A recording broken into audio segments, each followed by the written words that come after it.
আচ্ছা, প্রথমে হচ্ছে ডাব্লিউপি অ্যাডমিনে লগ ইন করে নেবেন।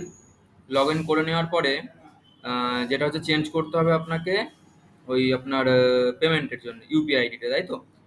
এখানে দেখবেন হচ্ছে কমার্স বলে একটা অপশন আছে। কমার্স, এই যে কমার্সের ভেতরে সেটিংসে আসবেন। এই সেটিংসটা ওপেন হয়ে যাবে। ওপেন হওয়ার পর এখানে দেখবেন অপশন আছে product, shipping, payment, account, email, integration, advance. এখানে যে পেমেন্ট অপশনে ক্লিক করবেন। পেমেন্ট অপশনে ক্লিক করার পরে এই দেখুন একদম নিচে আছে ইউপিআই কিউআর কোড দিয়ে যে পেমেন্টটা আছে, এটাই ম্যানেজে ক্লিক করবেন। ম্যানেজ ওপেন হবে। ম্যানেজ ওপেন হওয়ার পরে না এখানে দেখবেন নিচে আছে অপশন, এই যে এখানে হচ্ছে মার্চেন্ট ইউপিআই আইডি, এই যে এখানে নাম্বার দিয়ে @ypl, এখানে যে আপনি যে ইউপিআই আইডিটা দিতে চান এখানে সেই ইউপিআই আইডিটা দিয়ে দেবেন।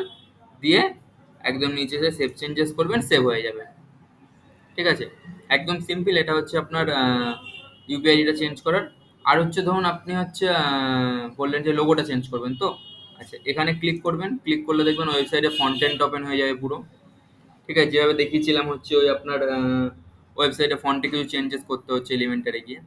আচ্ছা, এখানে লোগোটা যখন চেঞ্জ করবেন এই দেখুন উডমার্ট বলে একটা অপশন আছে। Woodmart header builder, edit current header, এখানে ক্লিক করবেন। ক্লিক করার পর এটা ওপেন হয়ে যাবে হেডারে। ওপেন হওয়ার পরে দেখুন দুটো আছে, একটা ডেস্কটপ মোড, একটা মোবাইল মোড। ঠিক আছে, ডেস্কটপের জন্য ডেস্কটপে এই যে লোগো আছে এখানে ক্লিক করবেন। ক্লিক করে এই যে লোগো আপলোডে যাবেন। গিয়ে যেরকমভাবে জানেন না আপলোড করতে হয় মিডিয়া ফাইল দিয়ে, এখানে সিলেক্ট করে ফাইল দিয়ে আপলোড করে দিতে হয়, সেরকম আপলোড করে চুজ করে দেবেন। চুজ করে ইউজ দিস ইমেজ করবেন। তাহলে হচ্ছে মিডিয়া ফাইলে এখানে দেখবেন লোগোটা চলে এসছে। দেন এখানে সেভে ক্লিক করবেন। করে নিচে আবার সেভ হেডারে ক্লিক করবেন, হেডারটা সেভ হয়ে যাবে। আচ্ছা, মোবাইলের জন্য সেম, মোবাইলে ক্লিক করবেন, এই যে লোগোর এখানে ক্লিক করবেন, আপলোডে যাবেন। একবার আপলোড করা থাকলে এখানে আপলোডে পেয়ে যাবেন। সেটাকে সিলেক্ট করলেন, করে ইউজ দিস ইমেজে ক্লিক করবেন।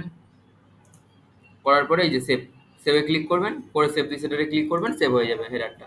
এইভাবে হচ্ছে হেডারটাকে আপনাকে হ্যান্ডেল করতে হবে। ঠিক আছে, এটা দেখে নিন একবার, দেখে নিয়ে একটু করুন, অসুবিধা হলে বলবেন।